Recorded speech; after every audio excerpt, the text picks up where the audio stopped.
Umpisahan ko muna dito kay si Attorney Del Rosario. Attorney Del Rosario, you're here, no?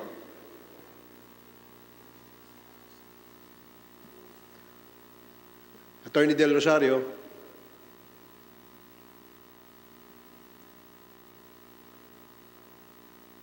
He was here earlier.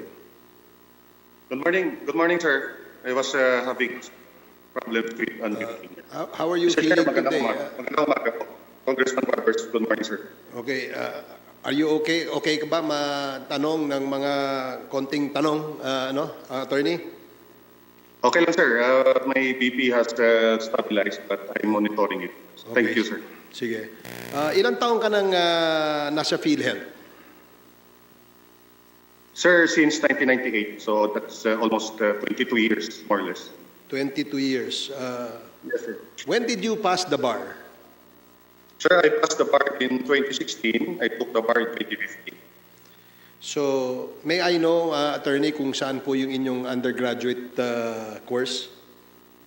I studied at the University of the Philippines, Diliman. I graduated in 1995. I took my law studies at the Polytechnic University of the Philippines, College of Law, Mr. Chair. Okay, salamat po.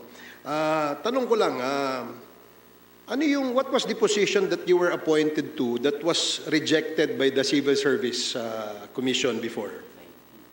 Yes, sir. When I was appointed as Regional Vice President, the CSC invalidated my appointment based on lack of training, managerial training, Mr. Chairman.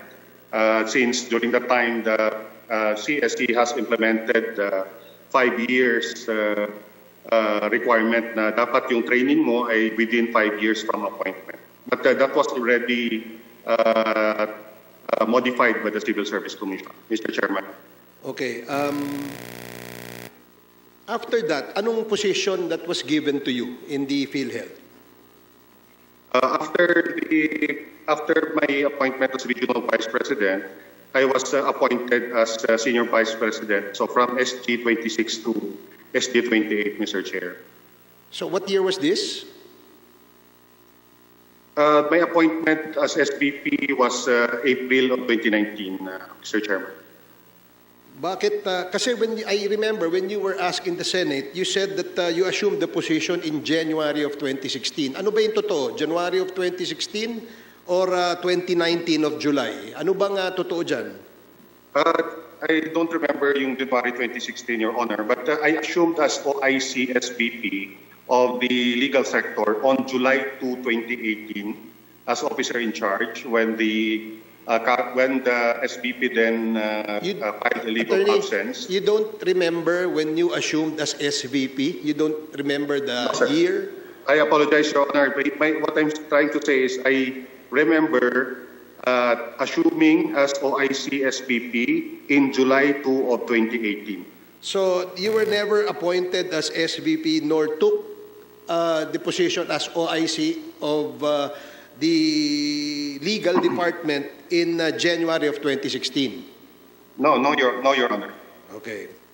So the reason why I'm asking this is because I'd like to get a clear picture, Mr. Chairman, kung ano yung, kasi SVP legal, napakabigat po na posisyon yan. And I think ang kailangan ho dyan ay meron pong legal experience. May I know if you have any legal experience prior to holding or upon appointment to that kind of position, Attorney? As I have stated in the previous hearing, Mr. Chair, I don't have any experience as a lawyer as far as litigation is concerned prior my assignment to the Office of the SVP Legal. Oh, pero hindi po ba na kapag ka SVP legal, dapat meron kang minimum number of years legal experience, di ba? Tama ba ako doon, Attorney? Sir, based on the qualification standards approved by the Civil Service Commission, the SVP position requires 5 years managerial experience. There is no requirement as to managerial legal lang ang experience. kailangan, hindi kailangan When I applied, legal experience. Kasi, ano mo, Yes, sir. SVP yan. Anyway, I will not belabor that point. Babalikan ko na lang mamaya yan. Ano? Gusto ko lang malaman, who was the president then when you were appointed as SVP for legal? The president then was Dr. Roy Ferrer, but it was not him who appointed me. It was the PhilHealth Board, Mr. Chair. Who? Who appointed you? The PhilHealth Board, the Board of Directors Yeah, of of course. the Philippine Health Insurance Definitely, your appointment will be ratified by the board, correct? But the president has a role and has something to do with your appointment. So you're not saying Dr. Roy Ferrer has nothing to do. Are you saying that Dr. Roy Ferrer has nothing to do with your appointment? No, sir. Since the Personnel Selection Board for third-level officers, he is one of the members. Are you So fraternity the brothers with selection- Dr. Ferrer? I'm sorry, sir. Are you fraternity brothers with Dr. Ferrer? No, sir. I just came to know Dr. Ferrer when I was when he was appointed as board member. I think in 2018 or 2017. I don't know exactly Okay. I don't remember exactly the year. And when I was assigned to Davao, he's also from Davao. So we met a few times in Davao. Okay. Salamat po.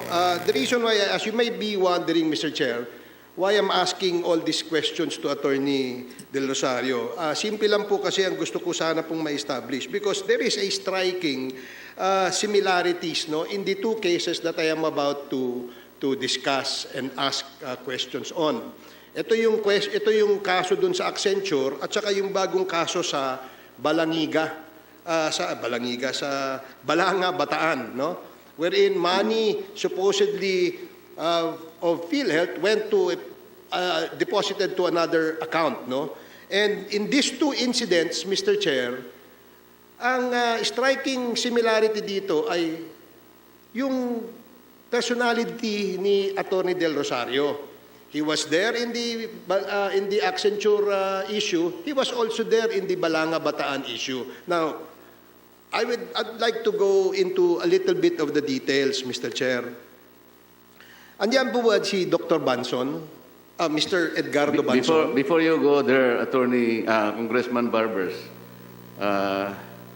you said you did not want to pursue and belabor that question which should have been pursued with vigor. For example, Attorney Del Rosario justified his being hired because he had managerial experience.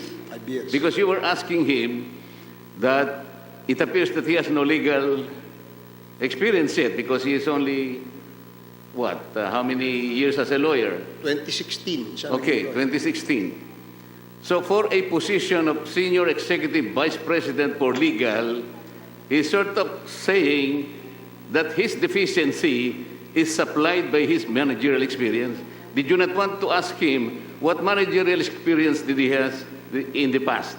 What company did he work for to at least justify his managerial experience? Attorney Del Rosario, can you please apprise this committee how good you are in managing a corporation? What corporation did you work for to justify your managerial ability and be fit to be Senior Vice President of Legal for PhilHealth? Thank you, Mr. Chair. When I was, I assumed different managerial positions at PhilHealth, Mr. Chair. I was manager of corporate communications for, I think, more than a year. I was manager of our physical resource and infrastructure department. I was manager of the contribution accounts management department.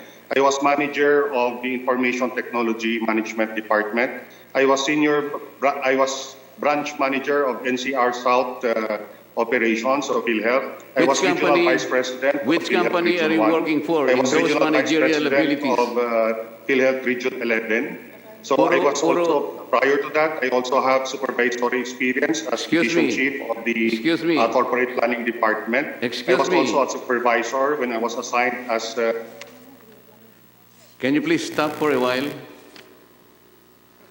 We are expecting that you will be able to explain to us how many corporations, for example, did you work for? Ang sinasabi mo puro PhilHealth eh. Ang pinagsasabi pong mga departments you have not You have not exposed your ability to head all these departments. Anong may pagmamalaki mo, for example, dun sa information technology, to make us believe that you are competent enough to manage that information technology? Sabi nga ng president ninyo, ito nga yung ugat ng pinagmumula ng anomalya eh. So okay, you tell us, naging manager ka ng maraming departamento. Does that give you a justification of your managerial acumen? Yes, I believe so, Mr. Chair, since the selection board has endorsed my application, and for the record, they did not only apply for the position of SVP for legal. I applied for 3 positions. So it was the selection board and ultimately the PhilHealth board that decided on my application. Don't you think it is for this committee to decide? The CSE has already validated my appointment based on the qualification standards approved by them. So I Okay. don't think it's fair to malign my person because of your opinion that I am not qualified for the position. We Your are not Honor, making an with all due opinion of respect. you. We were asking you to justify the managerial acumen that you are telling us that have supplied your deficiency in the legal issues here. Ngayon, sinasabi mo that you are qualified, but that is your own opinion. Somebody, for example, this committee will be in a position to assess and evaluate you. And I think Thank you from for that. this, I Thank will you for that, allow Mr. Chairman. Congressman The Barbers to records, continue. we have already Thank you. submitted to the House of Representatives the records of the accomplishments of the legal sector. And you will see that during my limited time in PhilHealth, the number of investigations increased, the number of resolved cases increased, and the loopholes that were identified in the policies were plugged. Okay. So Sige po. So I Narinig think na namin kayo. you just have to look into the records, Mr. Chairman. I'm not... Mr. Chair, excuse me, Attorney. Mr. Excuse Chair, me. Attorney Del Rosario, maghintay ka lang sa sinasabi mo. You are opening a can of worms now. Pupuntahan kita mamaya. Tingnan natin yung sinasabi Yeah. mong Limit- napakarami mo nagawa sa PhilHealth. Limitado po kasi ang oras namin, kaya as much as possible, iklian mo yung iyong sagot. The reason why I wanted to establish and ask you those questions, kasi nga po, isa sa mga nakita nating loophole or flaw doon sa pagpapatakbo nitong PhilHealth, mukhang wala hong mga legal basis yung mga desisyon na ginawa ninyo, no? Example, yung IRM, we were asking you, anong legal basis nyo? Unang-una, interim reimbursement mechanism. Reimbursement ito, ba't kayo nag-a-allow ng cash advance? So dapat yung SVP Legal would have given an opinion and perhaps even stop the implementation of such, no? Anyway, let Congressman Marcoleta deal with you on that particular issue.